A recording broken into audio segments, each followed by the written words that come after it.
Ladies and gentlemen, welcome back to the show. And today we are going to educate you on foundations. And our next major project we're getting into that I'm really not looking forward to this one. It's going to be a lot of fucking work.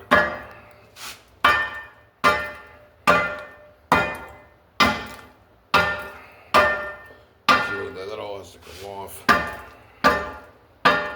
Jeez. Anyway, so we're going to show on the channel hidden spots and foundations. What happens when you don't get French drains, or at least do something about French drains. See, all this was patched up right here. They had it all looking like this, and we smashed everything out of it because what we're going to do, there's actually a little hole right here that a little bit of water was coming out of. And what we're going to do is we're going to have to wire brush this down first, fill in these little cracks here, and then paint. And it's not a bad project, but I'm going to show you guys what you end up getting into, why you just can't paint over stuff like this. It won't work. And also what was happening. So what we're going to do, we're going to put blacktop, like a little blacktop section out in front. That way there's no water that can leak down in here. But this is what happens when you don't put in French drains. As you can see, this is a very good example to show on my channel of like what you end up getting into is something like this. When like this isn't terrible, like this is still savable, but you don't want it getting any worse than that. Luckily it's only in a small part, this area, which is in front of the house. So my game plan is to blacktop that small little sector, let it run into the driveway down into the drain, and then not blacktop this side down here because it doesn't need it. And as you can see, the foundation is good here, so there's not really water affecting any of this, but you do see this slight discoloration, which after we wire brush it and paint it, that will look nice.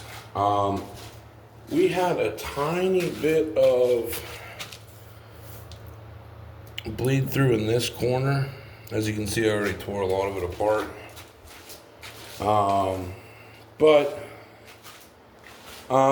Yes, this is a major project that is the next thing we're getting into, is doing this whole perimeter over on this side. See, over on this side we're good. I know you can't see it because I don't have the light on.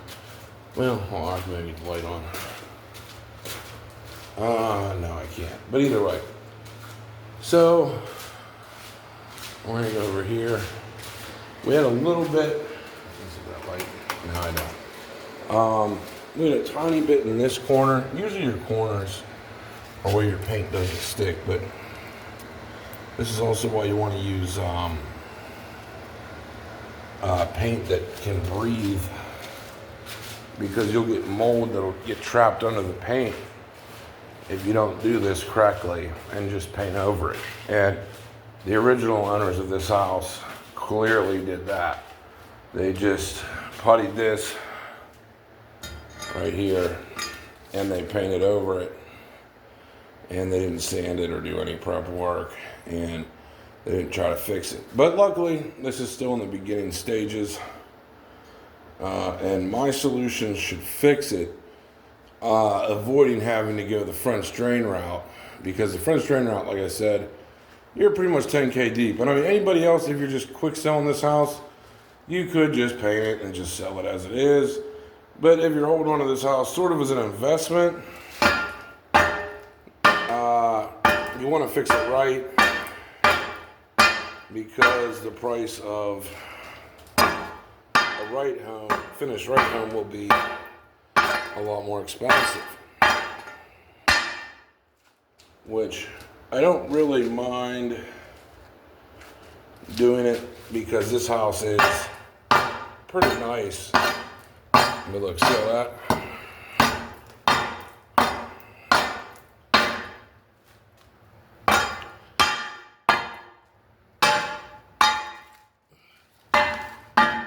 Yeah, luckily, see, none of this is bad.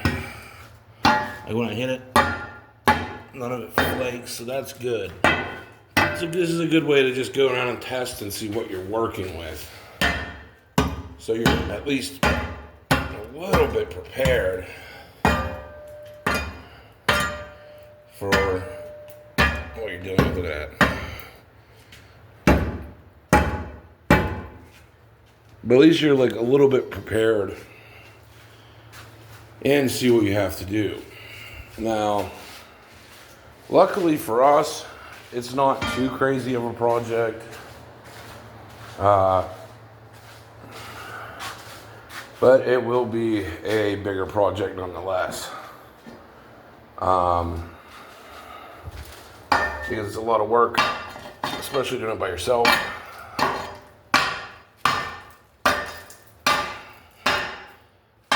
But if you're fucking around, you can usually have this done in a few days, maybe a week tops, if you're just kind of doing it on the side. But just starting with one section at a time and just working your way around the area. But as you can see though, what was happening in this case was this block right here, you can still feel it. It's taking on a little bit of moisture. Not as much as it was originally, like this block right here. So what we want to do is, like I said, we're going to seal in these cracks, wire brush it, sand it, wire brush it basically, and sort of sand it down. And since I ripped all this off, now this is drying out. This is even a lot drier than it was yesterday when I started to do this. And then your paint will stick better because it's dry. But dryness is your best friend on a project like this. But wait, check this out.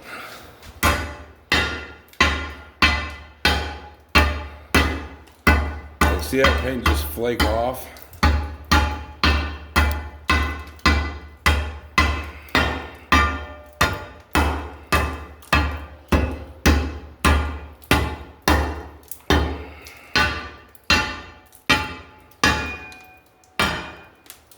That's because it wasn't sanded or wire brushed, and they just threw it on there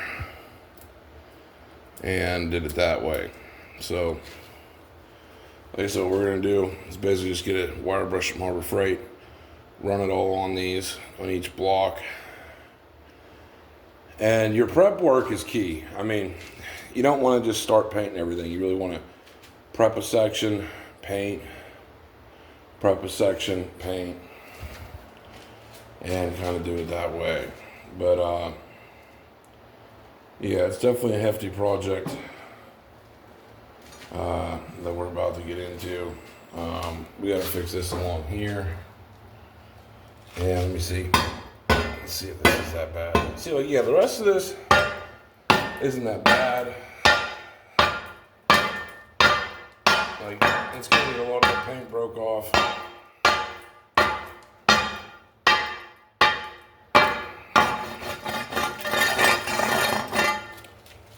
Which isn't no thing, but this is really the main culprit. And you know, going through with the bar, you really get to discover everything your basement needs. Of like, okay, this section is fucked. Well, it isn't fucked, but this section we need to make sure is mega protected because it has already had some structural damage. Nothing crazy. Usually you'll see like this brick pushed in, and luckily this isn't. This is still pushed out, so you're still good. But this is basically a sign of like, hey, you need to blacktop up here, prevent any more water from ever setting in this area, and paint it, and you'll be all right. So that's basically what you do with a project like this. And man, I'm really not looking forward to doing this whatsoever. And I really don't know what the fuck this even goes to. Oh, okay. No, dryer used to be there. That makes sense. But yeah, I'm really not looking forward to doing all this. But it is needed. And when it's done, it will be a lot better. So that's basically what we're getting into. Always have a shop vac handy for this. Like you'll need a wire brush, shop vac, a machine wire brush, which you can get those cheap. You'll need a shop vac. You'll need a breaker bar. You'll need filler for filling in these cracks. You'll need paint, of course. Paint with no VOC and no oil-based paint. You want to use a latex. And do a lot of research before you paint. Even myself, I'm still digging to try to figure out what the best paint for this specific job is going to be.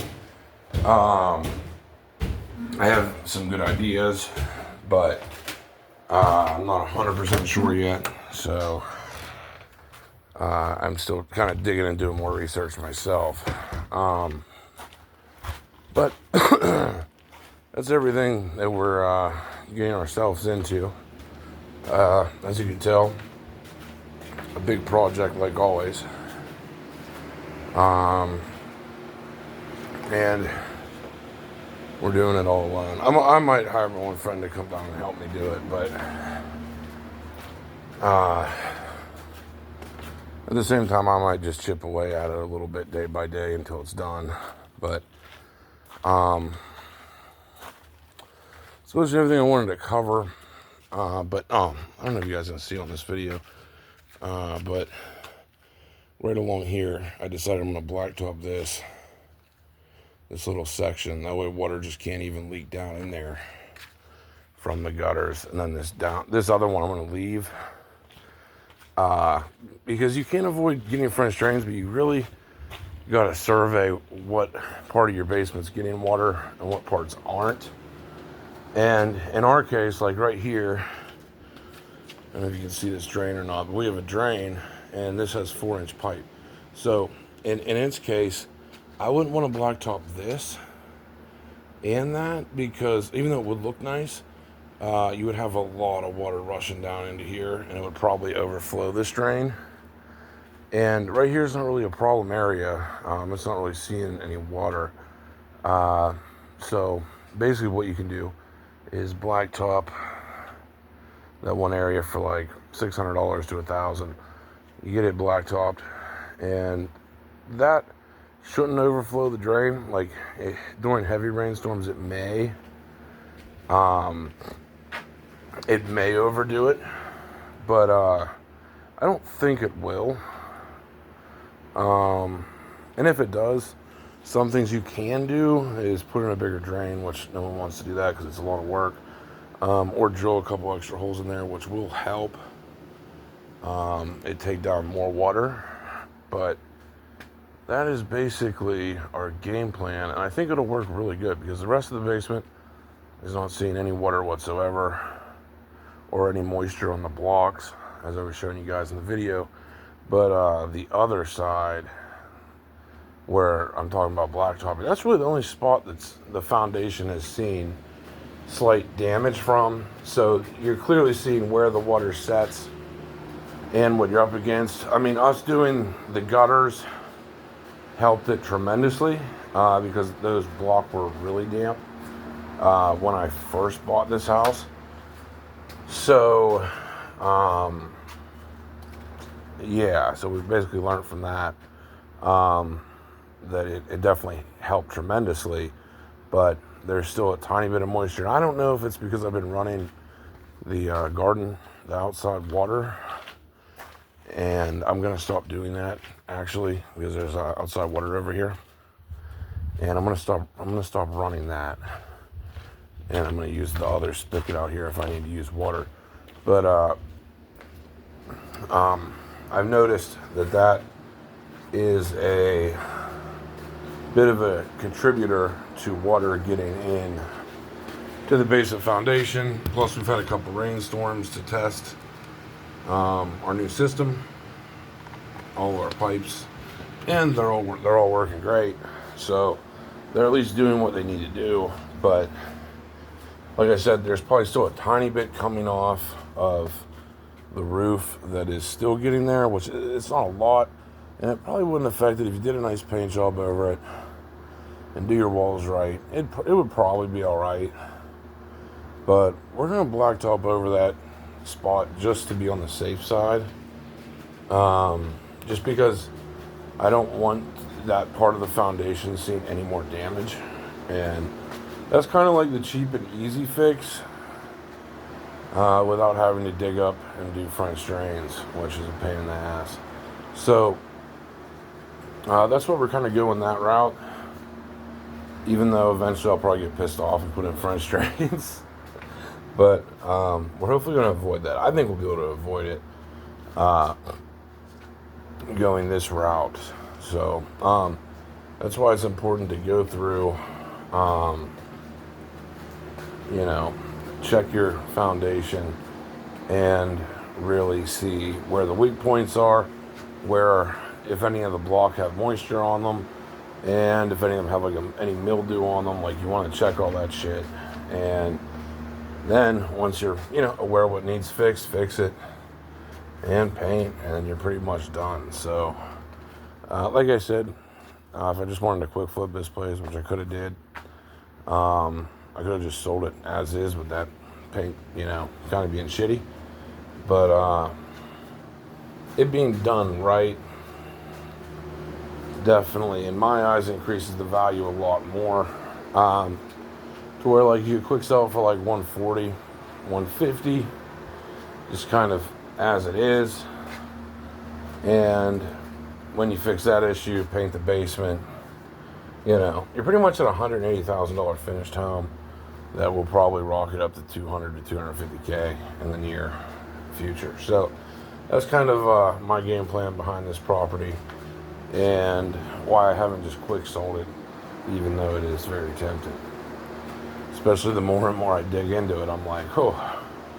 But the thing is, whenever I learn a property, I know how to fix it, and anything that goes wrong, I try to keep it, because a lot of houses are harder to learn what's wrong. Like, a lot of the issues are hidden more.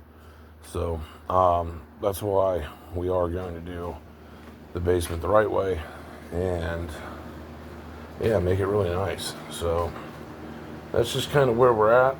I just wanted to show some of the process on the real estate journey, that we're moving, slow and steady, but we're winning the race. So that's basically everything I wanted to cover over of like my game plan, the projects we'll be getting into on the channel, and I'll hopefully have some videos of everything finished and painted and done right. So anyway, hope you guys enjoyed it. We're out.